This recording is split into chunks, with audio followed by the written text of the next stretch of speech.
Hi,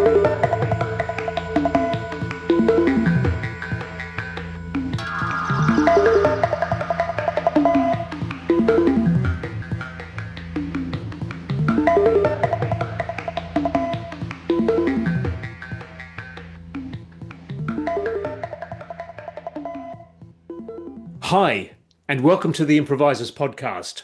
I'm Kevin James, and this is my co-host, Neil Thomas. Thank you, Kevin. Here on the Improvisers podcast, we talk with performers about their histories, their practices, their articulations around their practices, and their aspirations. Who are we in conversation with today, Kevin? Today, Neil, we have the pleasure and was an honour to chat with David Corbet and Jacob Lehrer. They spoke of the history of Corbet and Cecil Street performance venues in Melbourne.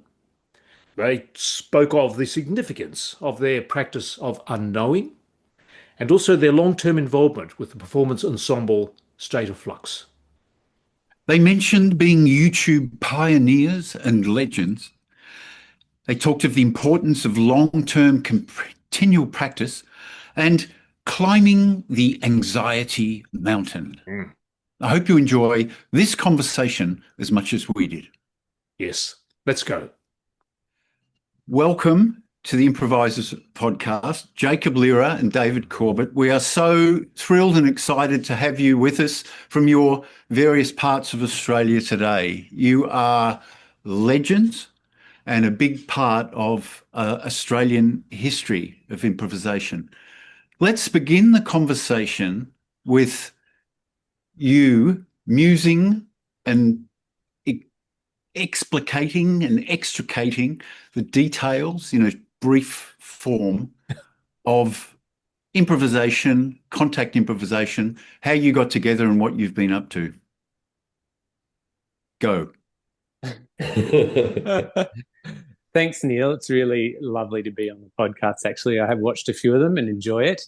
And it's also nice to know we're legends. I didn't know we were legends, but we certainly talk to each other about what we've done in the past in improvisation and real-time choreography, which I guess was pre lots of internet stuff. There was a lot of work going on, and then the internet came, and now there's TikTok and there's people doing amazing things. But we feel like we were preceding all of that with our physicality and the way we work together.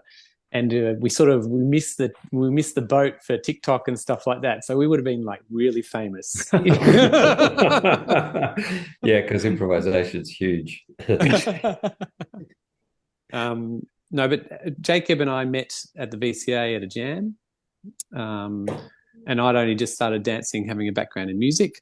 And we connected well there and started working together at that point in time.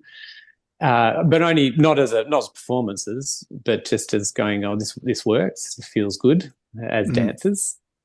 And I think that for me is the thing about contact improvisation. For me as a form, I love how I feel when I do it. And so there's a real interest in the sensation that you get through performing, which is different to that. So you've got the layer of it being about the body and the connection with other bodies and the floor and gravity, or working against gravity. And then when you take that into performance, it becomes something different, which is more about that directorial or observational role that you're playing at the same time in real-time choreography, where you're shaping a piece or shaping the choreography. And I think we did that quite explicitly, partly through our work with State of Flux, who was, an originally group of 4 people with well, I'm sure, don't need to go into their names, do I? Or do I? Maybe I do. Well, Martin Hughes, Jennifer Florence, who's been on the podcast, and Wendy Smith. Llewellyn Wishart was part of it, and then Llewellyn left, and then the 3 of them asked Jacob and I to join because of dancing with them at the jam, and they saw the potential of us being involved with them. And that was also a big part in Australia of making a regular contact jam occur as a place to practice contact improvisation and engage with teaching and performance and research into the form as well. And that was a really big part of what we did with them that we then carried into our duet practice. Does that sound right, Jacob? Yeah. I remember seeing you like moving around me at the jam, and I remember enjoying dancing with you. And but you also had your group of friends like Juzzy and all the rest of it that you and Telford and that you Oh kind of yeah. hung out with. Yep. And I remember um, Wendy Martin and Janice inviting us to Cubitt Street. And I thought it was a demonstration. I thought they wanted to, It was. yeah, but then afterwards it was like they spoke of it as if we were doing a performance. And I got really confused because I was trying to just demonstrate the form as opposed to perform the form, whatever that difference was. And then they seemed super excited and happy that we were there and asked us if we wanted to continue. And we were like, well, I was like, yes, this sounds like fun.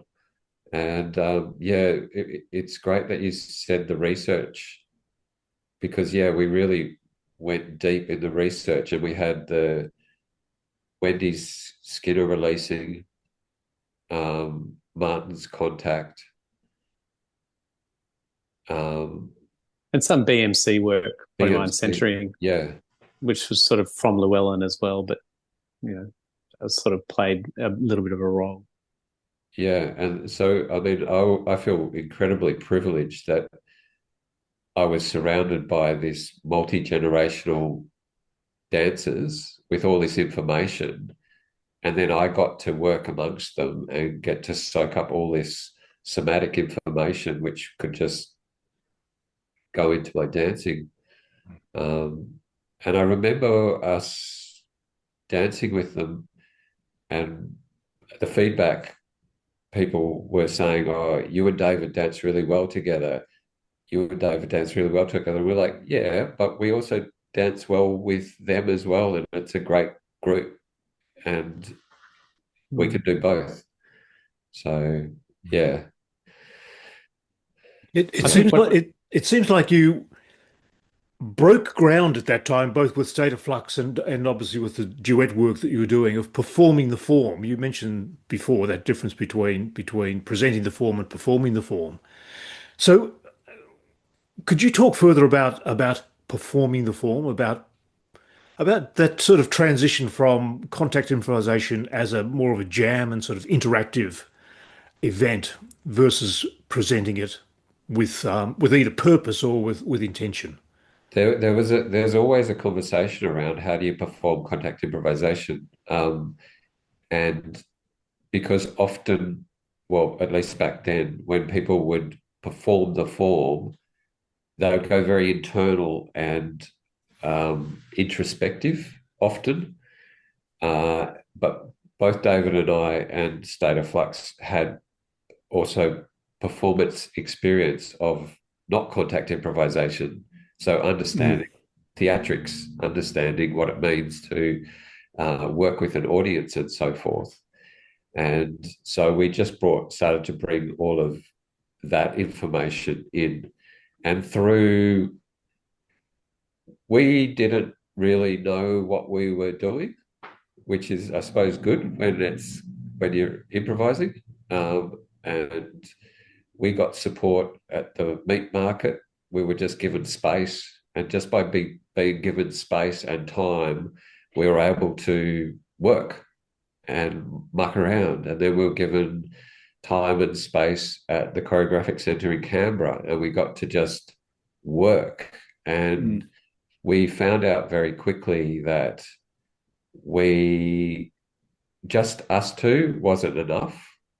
We need other people. So we either need to do a showing every day, doesn't matter. We just do work every day. Doesn't matter if it's just one set of eyes or even if it's no set of eyes. We just do a showing and you get the feedback, which the feedback's kind of irrelevant. It's being seen, which gives us something to work on the next day. Or someone might say a little piece of information which has more to do with them than it does with us. Like I think Mark Gordon said to us, "Oh, it's very Greek theatre," and so then we started to talk about like um, the aspects of Greek theatre and started to draw that in, which tied in with one of our works with Bill Viola's exhibition at the National Gallery, which was like the slow emotions videos, which tied into the Greek theatre idea. And we just started to play with that physically and started to push the form, which, because of the strong emotions and the strong physicality, we started to look at how do you get into these uncomfortable shapes safely? How do you squish someone's head against the wall safely? It was a lot of fun. It's interesting. I mean, that time so Mark Gordon was the director of the Choreographic Centre, Australian Choreographic Centre, where Precipice happens, and in fact was probably involved in when Precipice was starting as well. In fact, I'm sure he was.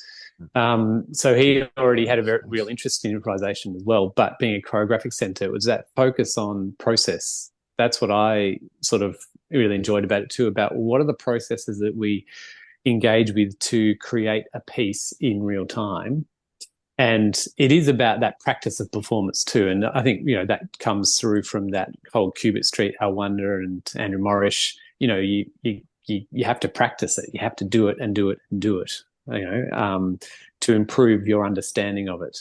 And that deepen that understanding and work out what it is that you do, by people saying what they say, and whether or not you take it on board is neither here nor there, but hearing how it's seen. And we had lots of really interesting times with that sort of stuff where people would see stuff that has nothing to do with what we're doing, because it's two people. It's always about relationship, And so a lot of people engage with that idea that it's a relationship. And we played a lot with things like to allow narrative to be present without actually working on narrative.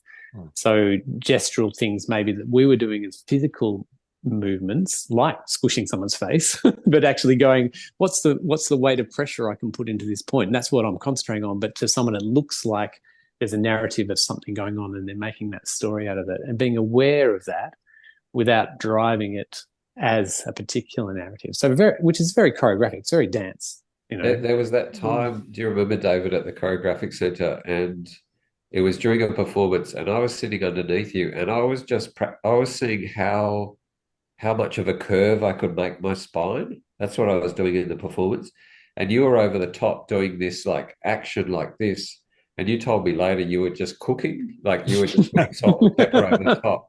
But the audience had this intense reaction to this moment that you were like, we weren't even touching, but you were just grinding me into the ground. It was so funny because I was just like, oh, how much of a curve can I make my spine?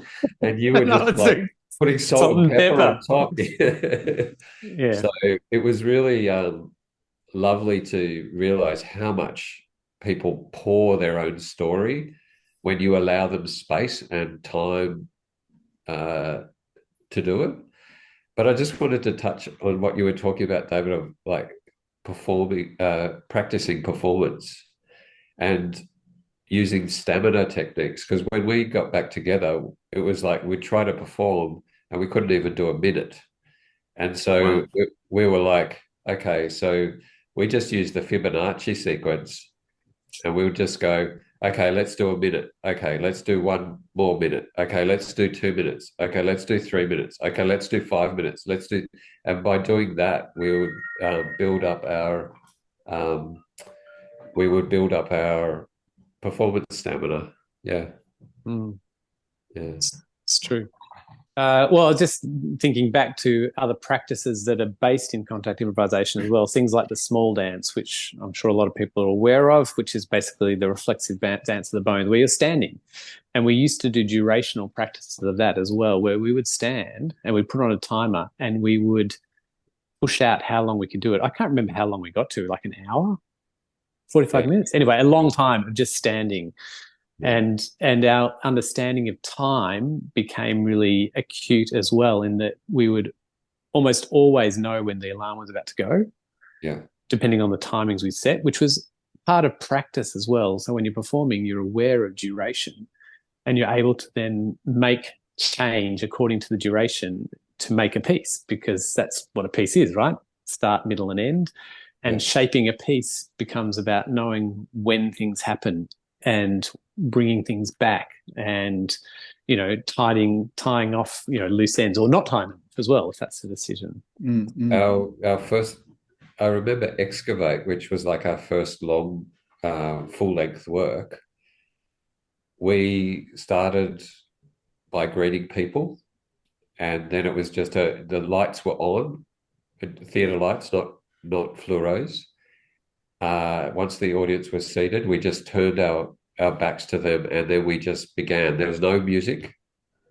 There was only music right at the very end for the last 3 minutes, I think, just to indicate that we had finished. But I remember the terror of turning around and just going, there's an open space, the lights are not going to change, and I have 50 minutes till the end. It was intense. It was very intense. And there's this guy in the front row like this. Is this going to end? loving every moment, of course. It was probably so intense for him that he had to kind of shield himself a little. I think that's what was going on. Yeah, but very early on, I met a reviewer. I went out one night and after the show, and I met a reviewer. I was sitting beside a reviewer, and he was talking about the show, and he was like, and David and Jacob, they were like, I can't stand them. They're just like, what are they doing? And then he finally calmed down. He goes, and what's your name? And I said, oh, my Jacob. Yeah, so people don't like the work. My dad, early on, he was like, yeah, but what's it about? Where are the show notes? Like, I don't understand. And it's like, it's okay. I think that's contemporary dance in general, though. A lot of people are like, what does it mean? I don't get it, and feel isolated by it, or they can't engage with it. But actually, I think more and more people did engage with what we did. We did get better, and we started changing what we did. Like, we had a series called Impression, Comparison, Perspective, and that was a really important part around improvisation as well. The idea that when you come to a show, the first time you see it, you have an impression of the work we do. You come to a second show, then you've got a comparison. So you can say, well, here's what they did the first time, this is what they did the second time. You come the third time and you can triangulate and you get perspective on what we're doing, and so that was a format we used both in rehearsing as well. So we would do 3 improvisations in a row. So the impression, comparison, and perspective as a framework for both our rehearsing and our performance, and for audiences to understand that too. And that's why we'd call it that. So they would have a chance to come in and try, and when we first did it, we actually sold, I think, tickets, so you could buy 3 tickets in one. Yeah, so you could actually come back 3 times. Yeah, the setup was we did 3 days. We did 3 performances a day. So it was, and they were 20-minute performances. It was at Rackabite Hall, Tim and Maddie's place. With Tim and Maddie. With Tim and Maddie, and you could buy 1 ticket. Did you buy 1 ticket? I think, and 1 ticket could give you 3 shows, whichever 3 you wanted. You could either come all in the same day, or I think there was only 2 people who came 3 times. But it was for us the opportunity to practice performance. We got to perform, to start, perform, and end 3 times a day for 3 days. Yeah. Yeah. And I remember analysing it too. So part of it was to see how things changed during that process for us as well, which is why it became, a practice in and of itself, let alone the performance side of it. So being able to do 3 things in a row, whatever durational time, and then look at the things that changed throughout it and what that provided us with in terms of, a performance possibility. I still use that in my teaching, or even the other day I used it. I had to warm up a theatre group, and we did this short exercise, and I made them do it 3 times, and you can feel the first time, okay, the second time, oh, okay, and then the third time you feel this real resistance of we've already done it twice. But then by the time you do the third time that they come up, it's like, yeah, okay, here we are. Yeah. I'd like you to talk about the danger. It feels like the work that I've seen, I worry for you. And it's a little bit like watching the tightrope walker in the big top. I just go, get down from there, get down. And I feel like that's a big part of what you do. My mum has the same. My mum has the same feeling. She finds it very hard to watch me and David work. She goes, "Oh, but you're hurting each other," and I'm like, "Actually, we're not." I could. There's one time I did hurt David. There was a miscue, and I pushed him, and he headbutted a wall. But it didn't actually hurt me that much. It could have been. It was actually the closest we'd been to something going wrong. No, it's not, because in Sydney, when you were like running in a circle and then spinning me around your shoulders, and I came down and rolled, and then the barn door of a light was like right beside my head. It was like, that was close. Actually, that was pretty close. Yeah, it was extremely close. But that's the physical practice of us being very, very, very similarly physical sizes as well, and spending so much time on each other's bodies, literally, like touching and moving and working, and having that three-dimensional awareness about the body and where things go and how things move, and not restraining the other person. So there's always, and this is part of contact practice, is that, we often talk about smacking the grabber, because people who grab and hold you when they're up on your shoulder, that's dangerous, holding someone, because they can't then free themselves and get their way into the ground safely. And Jake and I really refined that. We were experts in that, of that pushing that line of where's the balance point and how do we maintain that, how are we connected in space. And so we would, like Jacob just described, we would be, Jake would be up on my shoulder and I would be spinning him around my neck, his whole body, and he'd be rotating inwards towards me, and I would be moving around the room as well. So there's complexity in that, but that complexity is underscored by this deep connection, and discipline, the discipline of being together in a room a lot, but that connection between us, which meant I knew where Jacob was, he knew where I was. Even if it's not a conscious, I know where I am, like it's a physicality of it that kept us safe. And same with that thing of pressure. Like we would do things where we practice this as well, of running up, someone's lying on the ground and the other person run up and jump and land on their chest with their feet, with their full body. But we could do it in a way that was safe and didn't cause pain or harm. Yeah, but also there's two things there. One, Neil, you're right with the tightrope, but on the tightrope, people use bars that have long, and that lowers the center of gravity. And the technique of being up there is similar. The person up there is like a bar, and you're actually lowering the center of gravity. When I'm flying, it feels precarious. It feels like, oh, I'm going to fall. But when you're supporting or basing, it feels totally solid. You know exactly where they physically are. Yeah. And also tie into that, when we're performing, we talk to each other. I remember in New York, David had me, and I was reaching to the ground, and I knew the minute that I got my little finger to touch the ground, I'd be okay. And the minute I did that, I said, drop me. And he trusted me, and he just let me go. But because I had my little finger touching the ground, I could transfer my weight into the ground safely. But it looked intense, because it looked like this man just dropped this other man on the ground and walked away. Yeah. I'm sort of thinking, maybe it's maybe a unnecessary generalization, but I suppose dance in general is something to do with bodies moving through space and maybe interacting with each other to a degree. But there's something about how you've worked where it's bodies sort of in contact, in compression, and it brings about a very particular experience, I think, for those of us that are watching.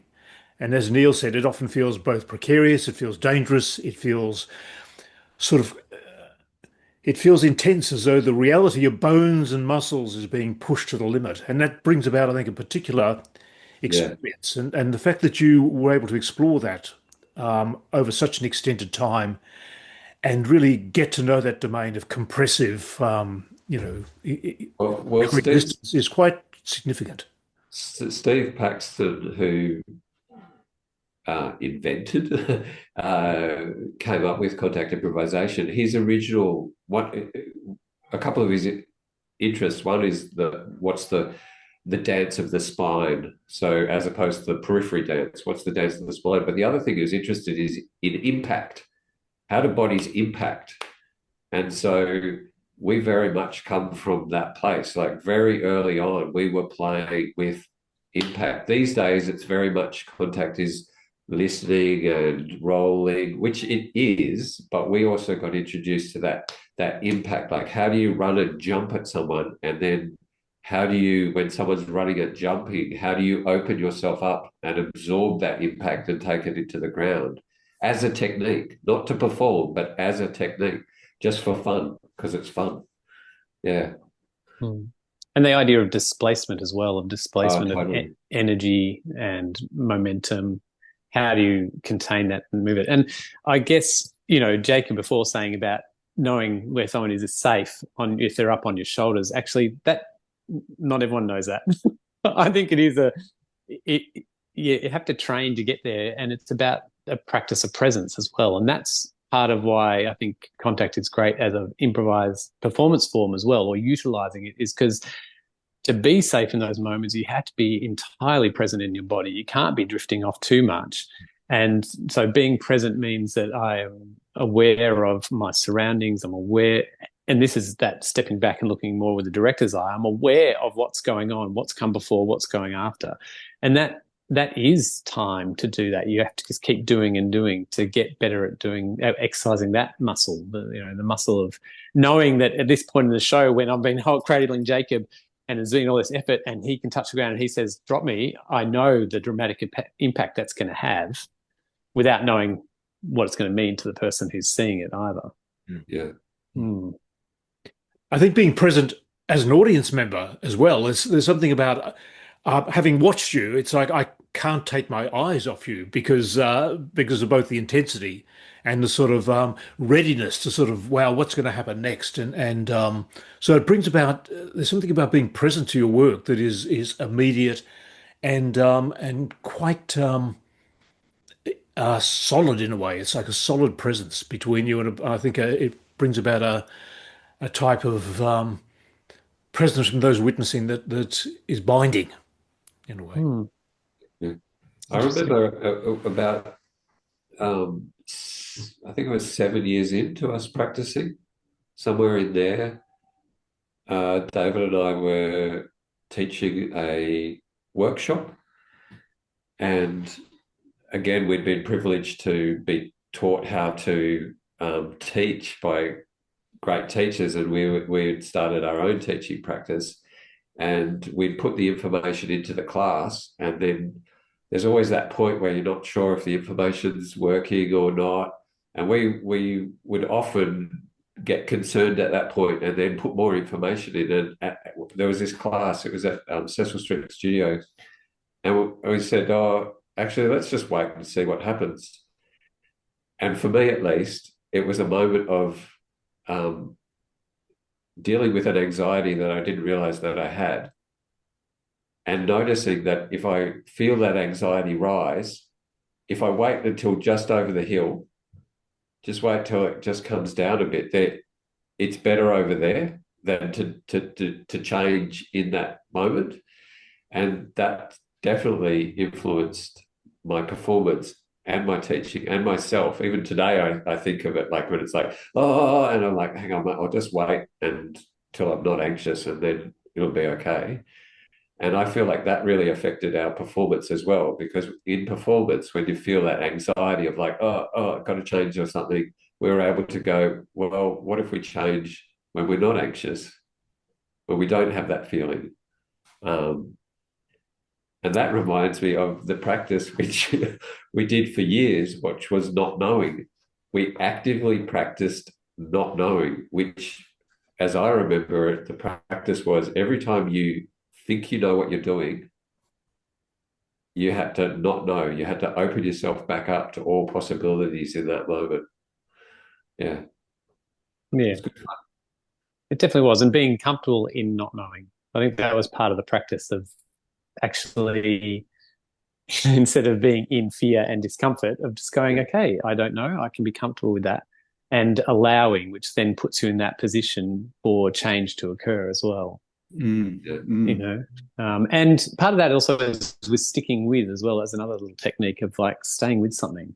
Yeah. Don't change it. Yeah. You know, it'll change. Just wait it out. It'll change. Yeah. And giving you more tools through that.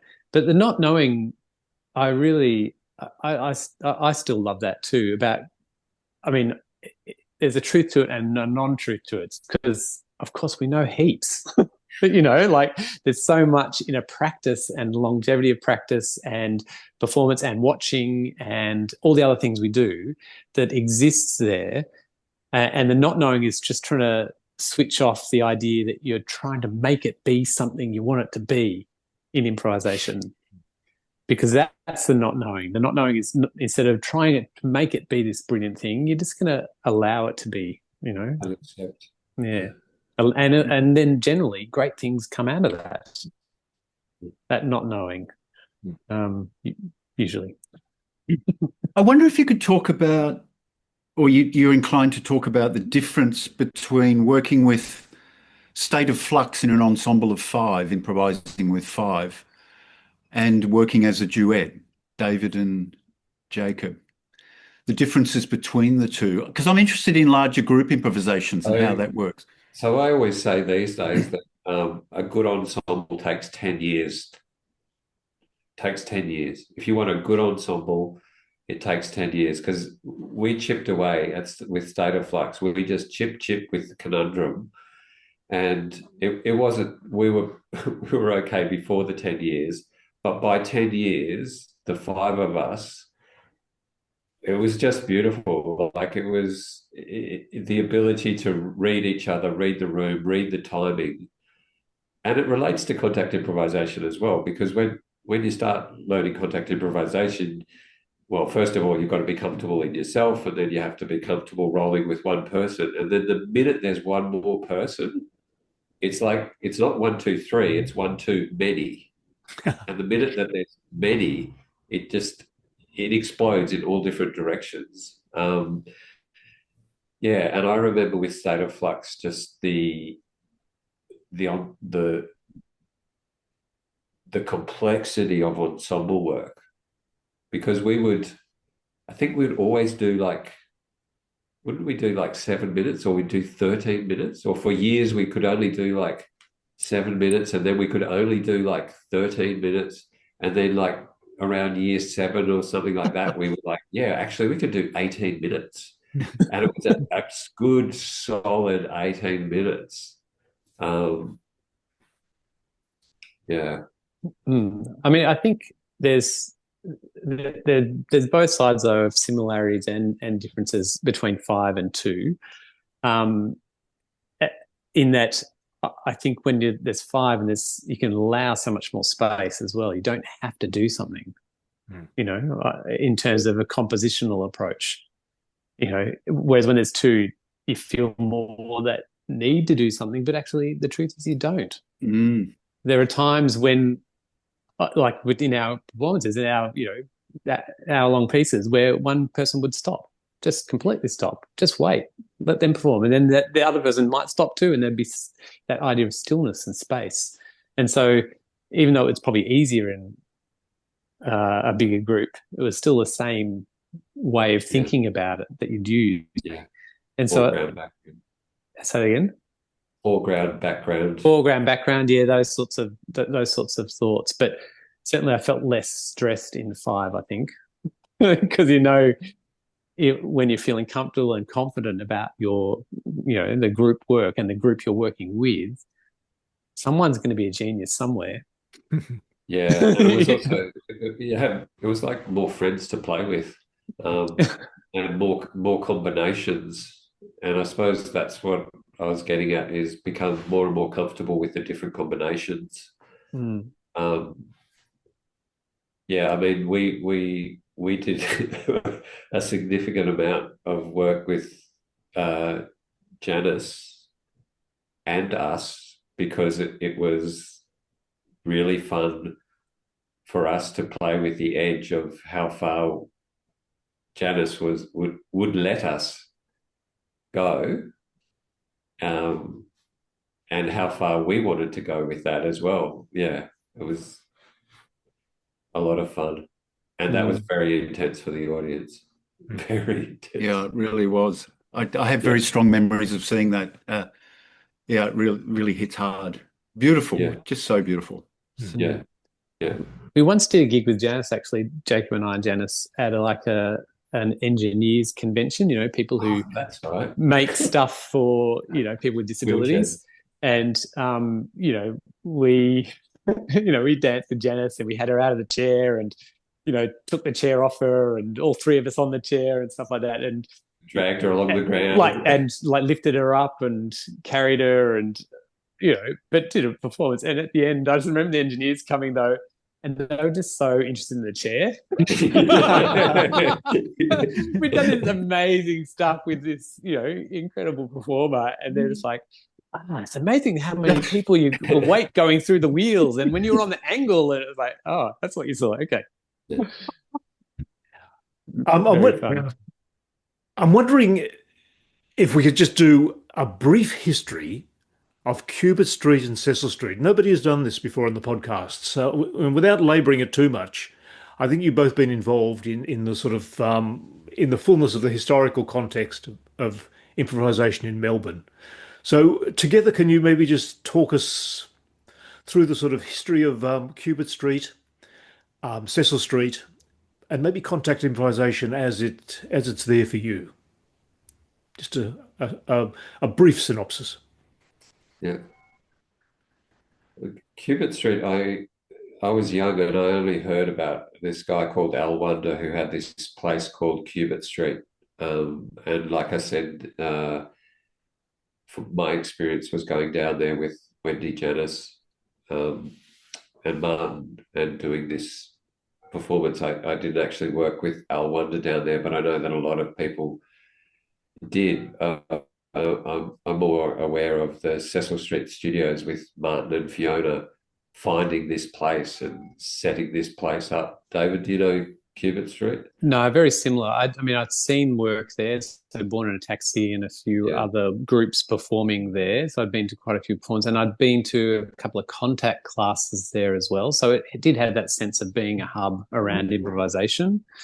But similar to mostly then it was about Cecil Street, because I guess that's what happened when Corbet Street was ending and Cecil Street started. I'm not even sure about the overlap, if there was any. I don't think there was there? Not from memory, but Cecil Street really became that hub for Conundrum, because to really establish itself with 5 square meters and State of Flux, doing that every month and having guests come and perform every month, so that there was a performance improvisation. Yeah, the Now Wonders classes all came there, and it was a real hub for improvisation performance as well as contact improvisation. So the Jam, has existed continuously in Melbourne. I don't even know how many years now. What year are we? 2025. A long time now. 35 years? 50? I don't know. It could be, yeah. A long time. They had their 21st birthday. Oh, no, the 30th birthday coming up next year. Right. Yeah. So that's right. I did read that just recently. But as a weekly continuous jam, yeah. And with Flux, one of Flux's things about starting the jam was that there will always be 5 of us going. Yeah. And so it was a weight of numbers thing to really get the community engaged. And now it does. It runs itself. Martin's still heavily involved, but none of the other State of Flux people are so involved. And there's a whole crew of people that do keep the jam running. And, Jonathan Sinatra's one of them now, and Catherine McGill and a few of those people who really maintain it as with much probably more consideration these days than we used to. We used to just be like, Oh, yep, let's turn up. my recollection was it was State of Flux commitment to community building as well, because Yeah, it was. it was community building, teaching, and performing with State of Flux. Yeah. And we committed to that, and we ran it for 10 years, and with the idea of handing it over and it becoming self-sustaining. And this was back before the internet. It was on Tuesday night, 6 till 8, and at one point we were like, oh, we should change the jam time, but we couldn't because people would just turn up at the door because it's like it's Tuesday 6 till 8. Yeah. Locked in. I think now Melbourne has like 4 jams a week. That's it. I spoke to someone the other day, and there's like 4 events a week that you could go and jam. Yeah. Wow, it's amazing. Yeah, it is amazing. Yeah. The website, David and Jacob's, great, and I logged on to the YouTube channel, which it's just lovely, and it's such a lovely thing to be able to look at those videos from way back then. Like some of them are like 18 years old. It's such a gift and a joy to be able to see that the video. It always amazes me. But one of the things I came across was Two Suits, your work with Paul Roberts. And I wonder, and I know, Jacob, you've done a lot of street work. I'm interested in contact impro or impro in the context of working in the street or in the wild, as opposed to a studio or a theatre. Sure. I mean, Jacob was in Two Suits once as well, weren't you, Jacob? I just had that memory. I think it was in Like was it in Moomba Parade or something? Moomba Parade, and Yeah. we were dancing at Flinders Street Station, and someone walked up. We were doing collapsing man, other man lifting man up, and someone walked up and said, "Oh, it's okay. My brother's got an addiction too," or something. Remember that? Yeah, no, so I mean, I think that, and Nancy Stark-Smith, who's also one of the founders of Contact Improvisation, she said that when they started doing it, they just looked at the world in a different way. So they'd leave the studio and they'd be like rolling around on the park bench, or they'd see something they'd want to fall onto. And so it certainly gives you facility in your body to be able to do things safely in a harder urban type environment. And I guess with Paul and I, with Two Suits, we're interested in that idea that if we're dressed in suits, but we do things that people in suits don't do, it creates a really vivid image. And sometimes that was simple stuff like holding hands and walking along and then leaning into each other, and people are like, what's going on? And then that becomes a dance. And the responses, what I loved about the street stuff actually was the responses of people being like double taking, first of all, and then being really interested and then just leaving. So you didn't give them a chance to say thanks or anything. Just actually, it's like a moment in time that they got to witness. I really love that aspect of it. Quite different to what it's like when you're performing on a stage and people clap you at the end and you bow and then you might have a Q&A afterwards. The idea that the ephemeral art can exist there and give people a glimpse of the world in a way that maybe they haven't thought about it, and that's what I love about the performing arts, that it gives us the ability to see the world in new ways or convey things in ways that other art doesn't, or other forms don't. I'm wondering, what is it that you're doing now, each doing now, in the sort of performance world, if anything? That's one question, but the other is looking back upon these years of having fairly intensively developed a particular way of going about it, a particular form of research, a particular form of accruing your knowings and applying them. Looking back, what's there for you now, I wonder? So what are you doing now, and maybe what else? What would you prefer to be? What would you like to do? But in hindsight, what is there? Performance-wise now, I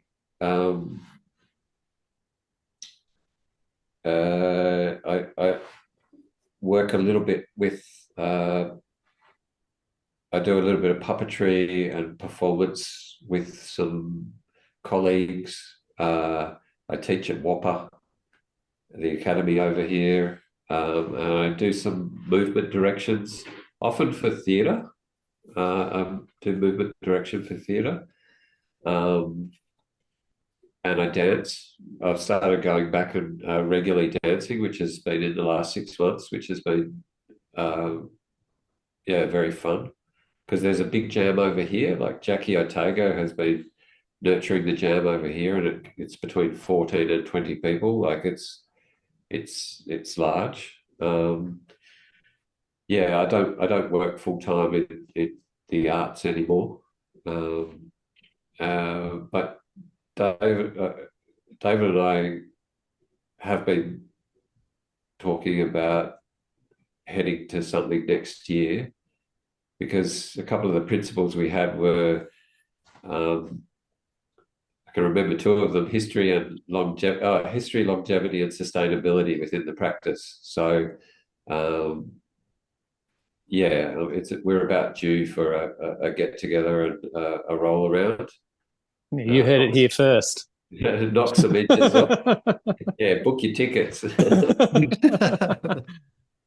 And it is interesting though, I'm not doing any performance really. I'm become a bit of a producer, an events producer, in doing this thing called the Sound Doctor in Anglesey, where I put bands on in the hall.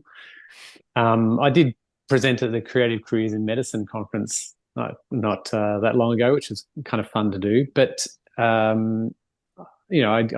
go to jams a little bit, and I went and did a workshop in Sydney in January, which was just fantastic earlier this year. But not so much involved in performance. And I suppose, though, the things, just to go back to your question, Kevin, is that the things that we've done together, Jacob and I, inform so many things that I do. Like Jacob was saying about his teaching, sometimes it's just in the day-to-day life too, about, working in medicine as a GP, that sometimes thinking and allowing and giving space and time are really useful tools that help me in my work life as well. I also body surf pretty much every morning all year round, and that's my little improvisation too. I love being in the ocean, so I get this physicality, that moves me as well as me moving. Like I kind of, it's one of the things that keeps me sane, I think. It was very, sorry to cut across you, David.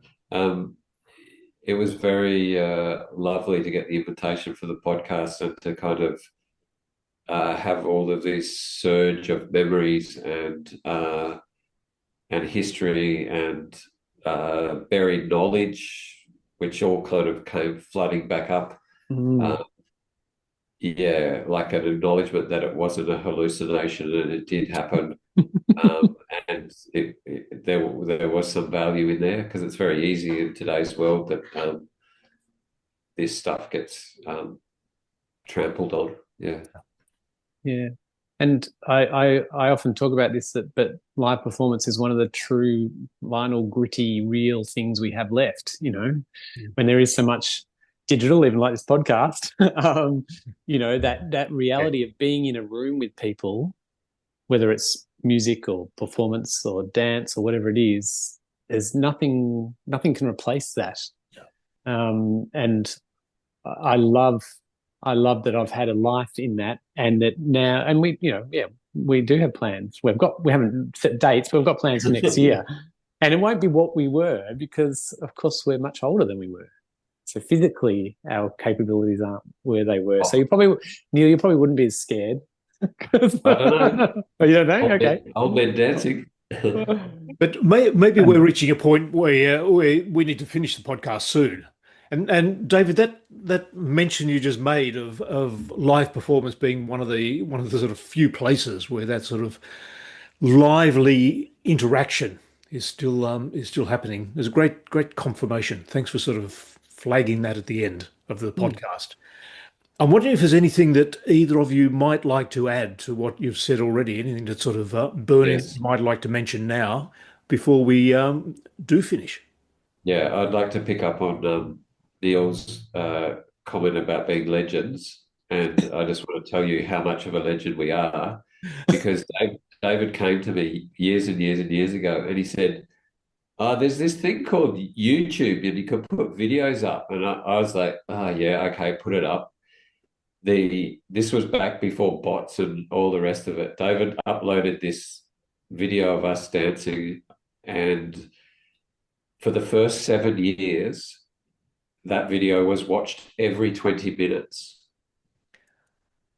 And like you won't find it now because the algorithms all changed in this, but he put it up right very early. So it was one of the first contact videos to come up. So people all over the world would watch it. And if you averaged it out, I think last time I looked, like years and years ago, we'd been up for 7 years, and every 20 minutes average it had been watched, which was like just, it had more than 250,000 views. Legendary. Yeah, it was. Legendary. The funny thing was, when we wrote a grant, we wrote it into the grant and said, "We've got this video and it's been watched like 200,000 times or whatever it is." But back then, people in grants were like, "So what?" Like, yeah, that's right. Well, actually, it's interesting too, though. One other thing about that is that on going back to davidandjacob.com website, I had a look at it as well because I hadn't looked at it for ages.